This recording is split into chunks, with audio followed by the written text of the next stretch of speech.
आज से 65 साल पहले तत्कालीन प्रधानमंत्री नेहरू के नेतृत्व में भारत ने दरिया दिली दिखाकर न केवल पाकिस्तान को सिंधु नदी का 80% पानी दे दिया था, बल्कि अपना खजाना भी लुटा दिया था।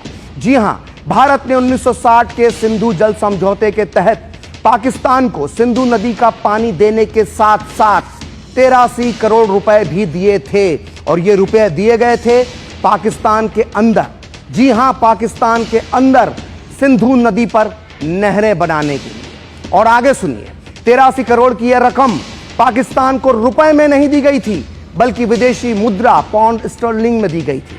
और आपको यह मालूम होना चाहिए कि उस समय हमारा विदेशी मुद्रा का भंडार कंगाली के हाल में था। लेकिन इतना सब जानने के बाद भी अगर आपको लगता है कि 83 करोड़ रुपए कोई बहुत बड़ी रकम नहीं थी, तो आपको यह पता होना चाहिए कि 1960 के ये 83 करोड़ रुपए आज यानी 2025 में होते हैं 5,500 करोड़ यानी 5500 करोड़ रुपए के बराबर। सोचिए, इतनी बड़ी रकम हमने पाकिस्तान को दे दी और बदले में हमें क्या मिला? हमें मिला 1971 का युद्ध, 80 के दशक में कश्मीर में आतंकवाद, 1999 में कारगिल, फिर उड़ी, फिर पठानकोट और फिर पुलवामा और आज पहलगाम। तो आइए एक एक करके सिंधु जल समझौते का पूरा सच जानते हैं, जो 1960 में भारत के तत्कालीन प्रधानमंत्री नेहरू ने पाकिस्तान के राष्ट्रपति और तानाशाह जनरल अयूब के साथ किया था। ये तस्वीरें उसी समझौते के दौरान ली गई थी, जो इस वक्त आप टीवी स्क्रीन पर देख रहे हैं। तो शुरुआत करते हैं 1947 से। देश का बंटवारा होने के बाद जब दोनों देशों के बीच पानी के बंटवारे की बात आई, तो मोहम्मद अली जिन्ना ने बड़े घमंड के साथ कहा था कि वो हिंदुओं के पानी से पाकिस्तान की धरती पर सिंचाई नहीं करेंगे।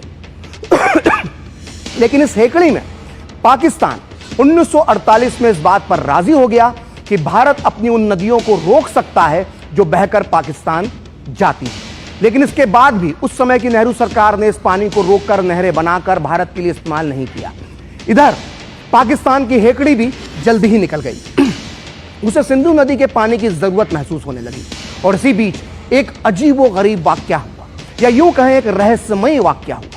1950 के दशक की शुरुआत में अमेरिका के एक नदी विशेषज्ञ डेविड लिलिएंथल अचानक भारत और पाकिस्तान आए।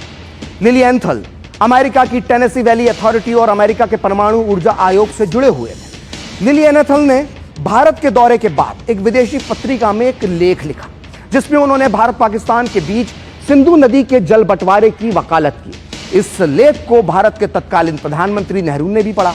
और इतना ही नहीं, नेहरू ने लिलिएंथल से मुलाकात भी की। और तो और खुद नेहरू ने माना था कि लिलिएंथल ने सिंधु जल समझौते के लिए प्रेरित किया। और अब आगे सुनिए, भारत और पाकिस्तान के बीच इस द्विपक्षीय मामले में 1954 में वर्ल्ड बैंक ने भी एंट्री ले ली और वो दलाल यानी मिडिलमैन बन गया। और आखिरकार 1960 में नेहरू और अयूब खान के बीच सिंधु जल समझौता हो गया।